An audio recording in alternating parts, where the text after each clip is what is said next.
Imagine a shy, invisible girl stepping into the dazzling chaos of her school's biggest dance, only to face a cruel plot by the meanest bullies in town. But hold on, her comeback is so explosive it'll leave you speechless. This is a roller coaster of courage, betrayal, and jaw-dropping twists that'll hook you from the first second. In the sleepy town of Crestwood, where the hills bloomed with cherry blossoms and the air carried the faint hum of suburban dreams, Crestwood High's spring prom was the crown jewel of the school year. It was a night of glittering lights, thumping music, and social warfare where reputations could soar or crash under the spinning disco ball. Before we jump back in, tell us where you're tuning in from, and if this story touches you, make sure you're subscribed, because tomorrow I've saved something extra special for you.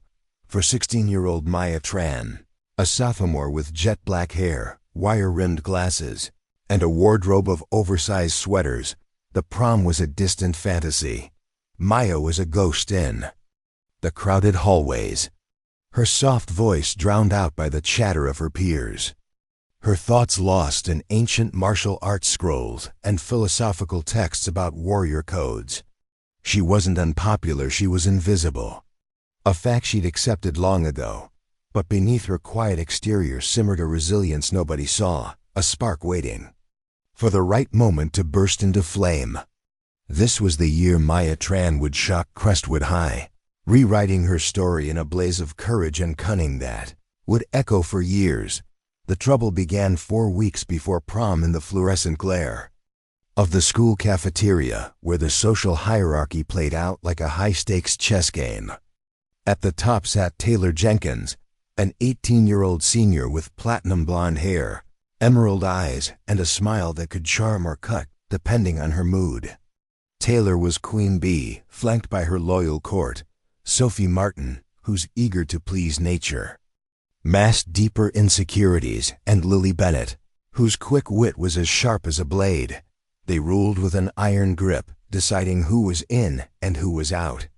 Maya, with her thrift store sneakers and habit of reading ancient philosophy during lunch, had never registered on their radar until a fateful Tuesday when she hurried through the cafeteria, her nose buried in a book about samurai honor codes.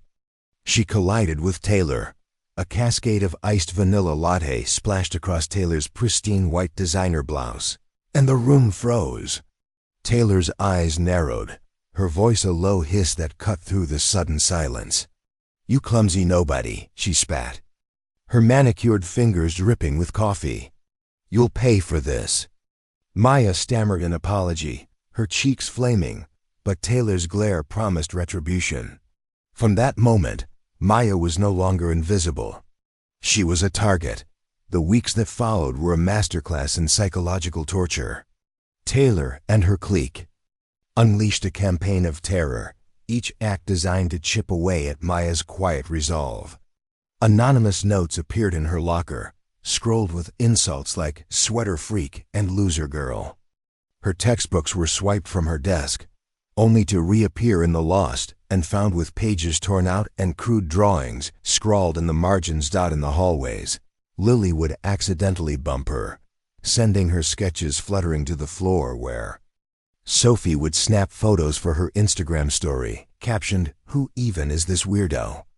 The trio would whisper and point whenever Maya passed, their laughter echoing like the caws of predatory birds. Maya endured it all in silence, her head bowed, her heart racing. She didn't tell her teachers, who were too busy with standardized testing to notice the subtle warfare happening under their noses. She didn't confide in her best friend Mia Torres, a vibrant art student with a passion for mismatched socks and dreams of studying in Paris. Maya couldn't bear to drag Mia into this nightmare. Her parents, both working double shifts at the local hospital, mistook her growing withdrawal for typical teenage angst. They'd ask about her day over hurried dinners, but Maya would just shrug and say, "Fine," the word tasting like ash in her mouth. But Maya wasn't breaking, she was strategizing. Her mind was a fortress of plans and possibilities, her silence a shield hiding a warrior's heart. At home, Maya's world was a sanctuary of discipline and ancient wisdom. Her bedroom was sparse but purposeful, a meditation mat in one corner, yellowed martial arts scrolls on the walls, and a small shrine to her grandfather, who had taught her father the way of the warrior. She'd spend hours practicing forms, her movements fluid and precise, channeling her frustration into power. Her resilience came from years of training with her father, Mr. Tran, a former karate champion who ran a small dojo downtown. He was a man of few words but infinite wisdom, who had instilled in Maya a deep sense of discipline and inner strength. The strongest warriors, he'd told her during one of their evening sessions, are those who choose when to fight. Patience is the greatest weapon. Those words echoed in her mind as the bullying intensified, but Maya was beginning to wonder how much longer she could remain patient. The breaking point came 2 weeks before prom. It happened in the school parking lot, where Taylor cornered Maya after classes with Sophie and Lily flanking her like bodyguards. The sun was setting, casting long shadows across the asphalt, and most of the other students had already gone home. "Listen up, servant," Taylor sneered, her voice dripping with disdain. "Prom's coming up, and you're going to help us get ready. You'll run our errands, carry our bags, and do whatever we tell you. Think of it as community service for being such a pathetic waste of space."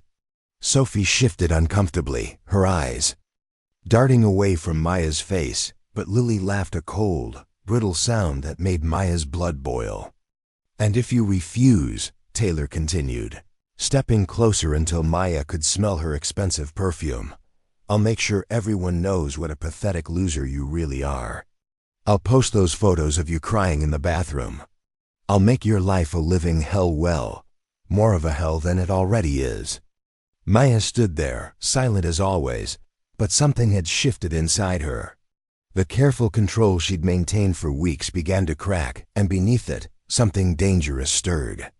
As Taylor and her friends walked away, cackling like hyenas, Maya felt the first stirrings of something she'd kept buried for too long: cold, calculating rage.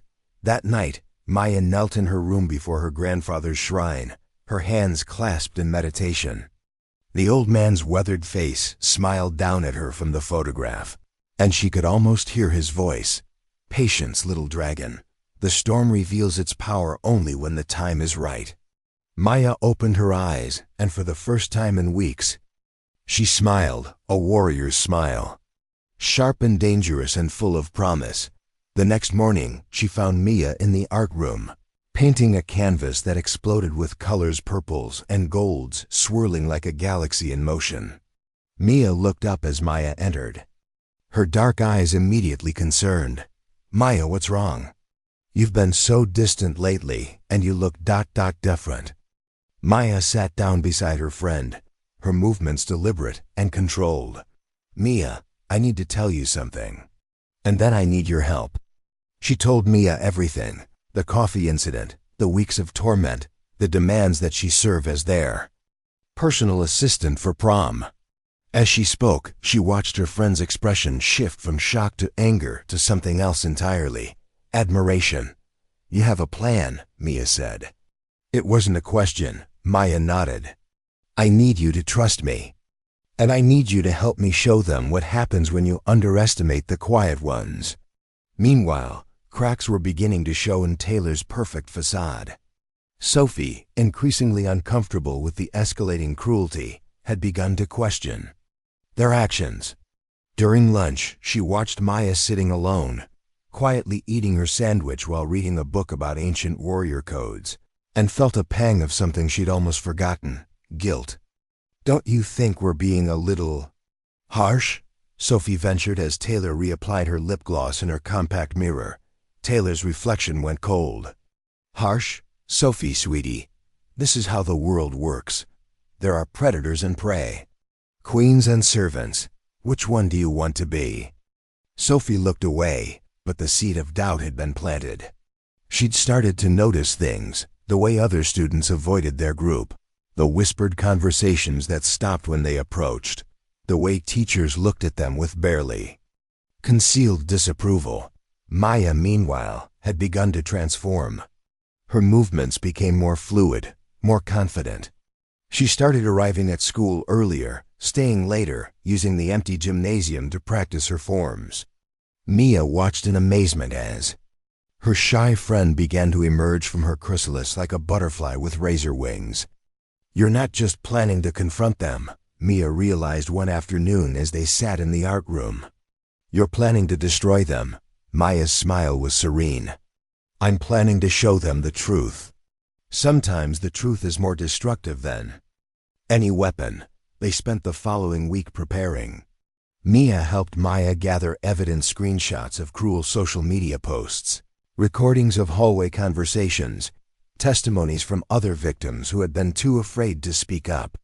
It was a digital arsenal, and Maya intended to use every bullet.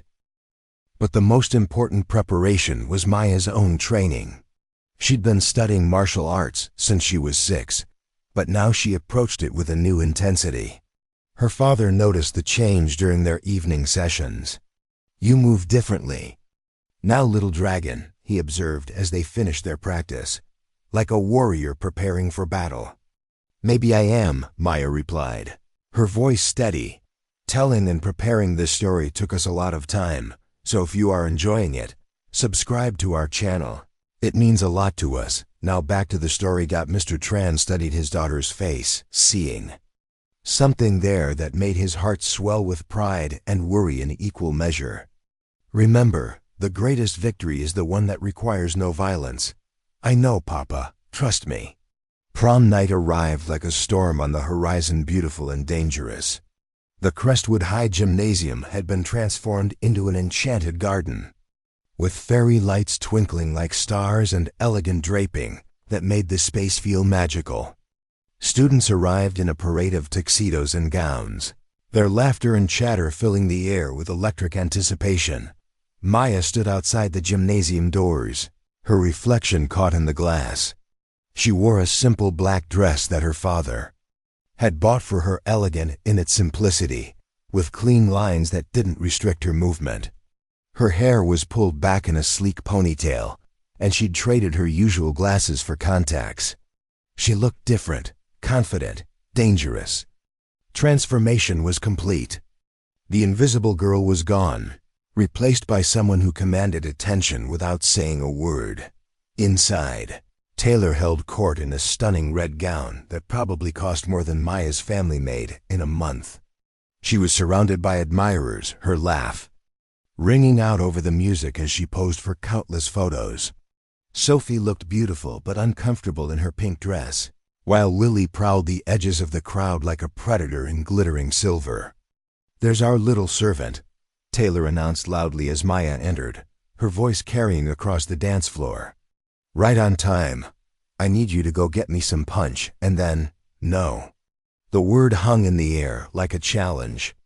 Taylor's smile faltered for just a moment before returning, sharper than before. "Excuse me? I said no." Maya's voice was calm, steady, but it carried with a quiet authority that made nearby conversations stop. "I'm not your servant. I'm not your victim, and I'm done being invisible." The circle around Taylor had gone quiet, sensing the shift in the air like animals before an earthquake. Jake Carter, the quarterback who'd been dating Taylor for 2 years, stepped forward with a confused frown. "Hey, what's going on here?" Taylor's mask slipped completely, revealing the ugly truth beneath. "This little nobody thinks she can embarrass me at my prom, in front of everyone." "Actually," Maya said, her voice carrying clearly through the sudden hush, "I think you've been embarrassing yourself for weeks. Everyone's been watching, Taylor. They've seen how you treat people, how you treat me." What happened next would be talked about at Crestwood High for years to come. Taylor lunged forward, her hand raised to slap Maya across the face, but Maya was no longer the timid girl who'd spilled coffee 4 weeks ago. She moved with fluid grace, catching Taylor's wrist mid-swing and holding it there with gentle but unbreakable control. "You don't want to do that," Maya said quietly, her voice audible despite the music. The gymnasium had gone completely silent.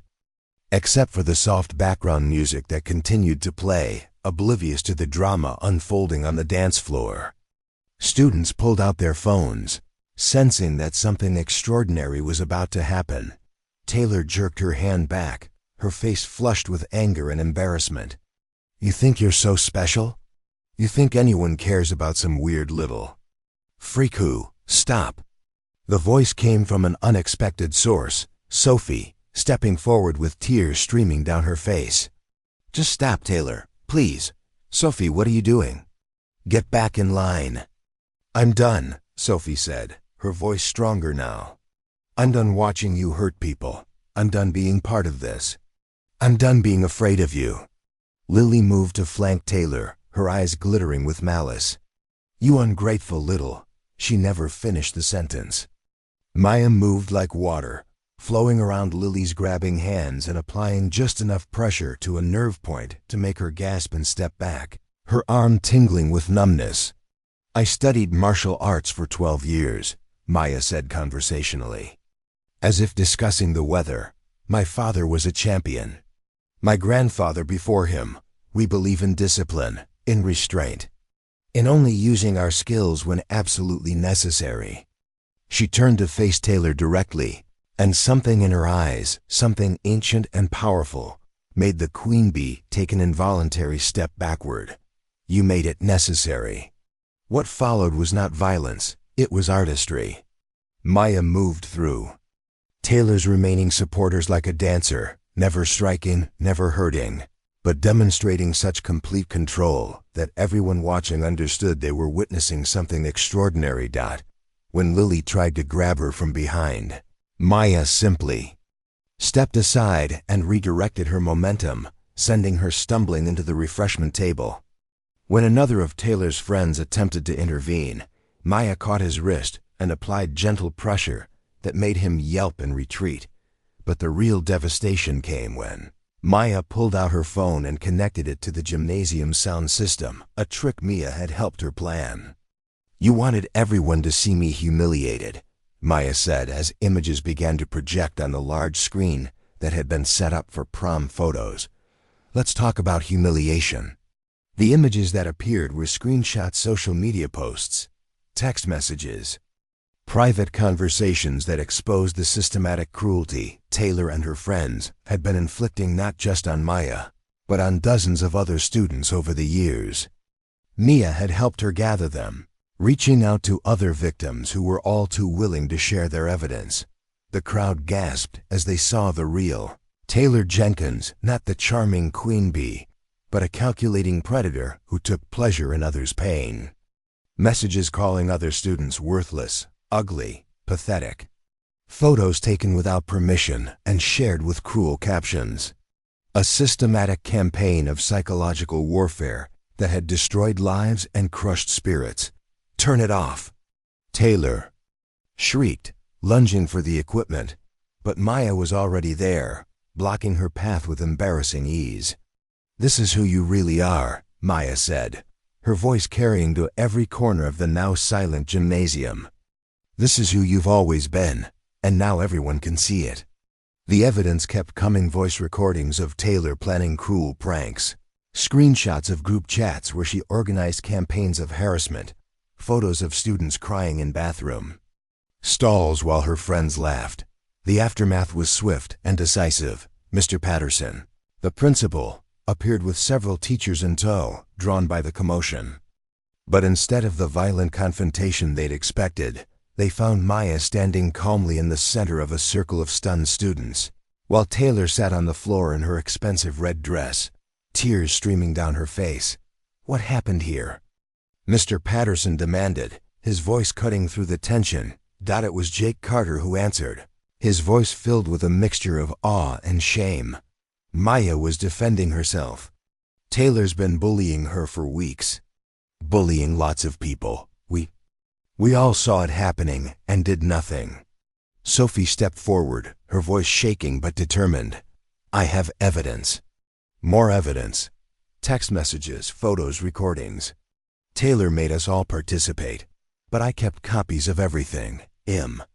I'm sorry, Maya, I'm so sorry." Other students began to speak up, victims of Taylor's cruelty who had been silent for too long, witnesses who had been too afraid to intervene. The truth poured out like water from a broken dam, and with each revelation, Taylor seemed to shrink.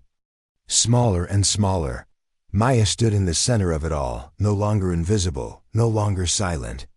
She had found her voice, and it was powerful beyond measure. "I never wanted to hurt anyone," she said when Mr. Patterson asked for her statement. "I just wanted it to stop. I wanted them to see that their actions have consequences. That the people they hurt are human beings with feelings and dignity." The crowd began to applaud slowly at first, then building to a thunderous ovation that shook the gymnasium walls.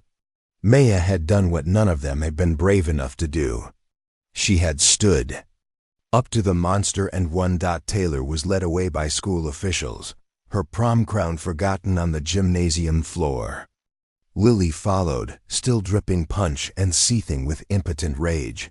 But Sophie remained, approaching Maya with hesitant steps. "I know you have no reason to forgive me," Sophie said, her voice barely above a whisper. "But I want you to know that I'm going to do better. I'm going to be better. I'm going to spend the rest of my time at this school, making up for what I've done." Maya studied her for a long moment, seeing not the cruel follower but a scared girl who had lost her way. "We all make choices, Sophie. You made a new one tonight.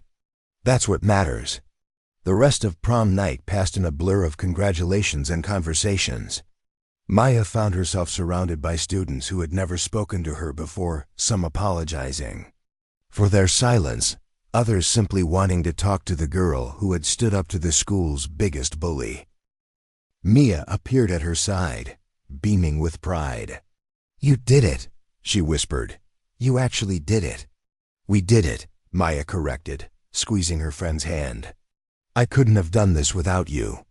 Jake Carter approached them, his usual swagger replaced by something like humility. "Maya, I owe you an apology. I should have stepped in weeks ago. I should have been better." "You should have," Maya agreed simply. "But you can be better starting now. That's what matters." As the night wound down, Maya found herself on the gymnasium steps, looking up at the stars through the open doors. Her father appeared beside her, having arrived to pick her up as promised. "How was your evening, little dragon?" he asked quietly. Maya smiled, and for the first time in weeks, it reached her eyes. "I found my roar, Papa." Mr. Tran nodded, pride evident in his weathered features. "Your grandfather would be proud. You chose the right moment to fight, and you fought with honor." "I chose the right way to fight," Maya corrected. "I didn't need to hurt anyone." Truth was weapon enough. "The most powerful weapon of all," her father agreed. "Truth cuts deeper than any blade and leaves scars that teach rather than destroy." Monday morning at Crestwood High was different. The hallways buzzed with a new energy, and Maya walked through them with her head held high. Students nodded to her, smiled at her, some even stopped to talk. She was no longer invisible, but more importantly, she was no longer afraid. Taylor Jenkins was notably absent, having been suspended pending a full investigation into the bullying allegations. The evidence Maya and Sophie had provided was overwhelming, and the school district was facing serious questions about how such systematic harassment had gone unnoticed for so long. Lily had been suspended as well, though her parents' lawyers were already working to minimize the consequences. But it was Sophie's transformation that proved most remarkable. She found Maya at lunch, sitting at her usual table with Mia and several other students who had begun to gravitate toward the girl who had stood up to the queen bee. "Maya," Sophie said, approaching hesitantly, "I wanted to give you this." She held out a manila envelope thick with papers and a USB drive. "It's everything," Sophie continued. "Every text message, every photo, every cruel thing we planned or did. I'm giving it all to the administration. And I'm starting a support group for students who've been bullied. I want to make things right." Maya accepted the envelope, studying Sophie's face. The eager-to-please desperation was gone, replaced by something steadier, more genuine. "What changed?" Maya asked quietly, Sophie's eyes filled with tears. "You did. You showed all of us that we had a choice. That we could choose to be better. I was so afraid of losing my place in the hierarchy that I forgot how to be human. And now I'd rather be decent than popular," Sophie said with a small, genuine smile. "It's scarier, but it feels better. It feels real." Maya nodded, then did something that surprised everyone at the table. She gestured to an empty chair. "There's room here if you want to sit down." Sophie's relief was palpable as she took the offered seat. It was a small gesture, but it signaled something larger, the beginning of a new social order at Crestwood High, one built on authenticity rather than cruelty. Word of Maya's stand spread beyond the walls of Crestwood High like wildfire. Local news stations picked up the story, and soon Maya was receiving messages from across the country, from kids who had been inspired by her courage, from parents grateful that someone had shown their children that they didn't have to suffer. In silence, but perhaps the most meaningful response came from an unexpected source, Jake Carter, who approached her one afternoon after school. "I've been thinking about what you said," he told her as they walked toward the parking lot, "about being better starting now. And I want to learn," he said simply. "Not just how to fight, though I'd like that too. I want to learn how to be the kind of person who stands up for others instead of just standing by." Maya considered this, then nodded. "My father always says that the strongest students are those who come to learn humility, not just technique. Then I guess I'm in the right place," Jake said with a self-deprecating smile. As Maya walked home that evening, she reflected on the strange turns her life had taken. 4 weeks ago, she had been invisible, silent, suffering alone. Now she was someone students looked up to, someone who had proven that even the quietest voice could shake the foundations of an entire school. Her phone buzzed with a text from Mia. "Saw the news story about you on Channel 7. You're famous. But more importantly, you're still you. Love you, warrior girl." Maya smiled, looking up at the darkening sky where the first stars were beginning to appear. Her grandfather had always told her that the stars were ancient warriors, watching over the earth and guiding those who were brave enough to fight for what was right. Tonight, she felt like she was part of that eternal constellation, a small light in the darkness, but a light nonetheless. And sometimes she reflected, that was enough to change everything. The silent storm had passed, but its legacy would endure in every student who found the courage to speak up, every bully who thought twice before striking, and every quiet kid who realized that their silence didn't have to be surrender. Maya Tran had found her voice, and in doing so, she had helped others find theirs. The invisible girl had become a beacon, proving that sometimes the most powerful revolutions begin not with violence, but with the simple act of refusing to be silent any longer. As she reached her front door, Maya paused to look back at the town. Spread out below, everything looked the same, but she knew it was different now. She was different now. And that transformation would ripple outward, touching lives she'd never even know about, inspiring courage in hearts that had forgotten how to hope. The dragon had awakened, and her roar would echo through the halls of Crestwood High for years to come. Up next, we have 2 more incredible stories that are waiting for you. Just click the image you want to watch and it will take you there. If you enjoyed this video, make sure to subscribe. It would mean a lot.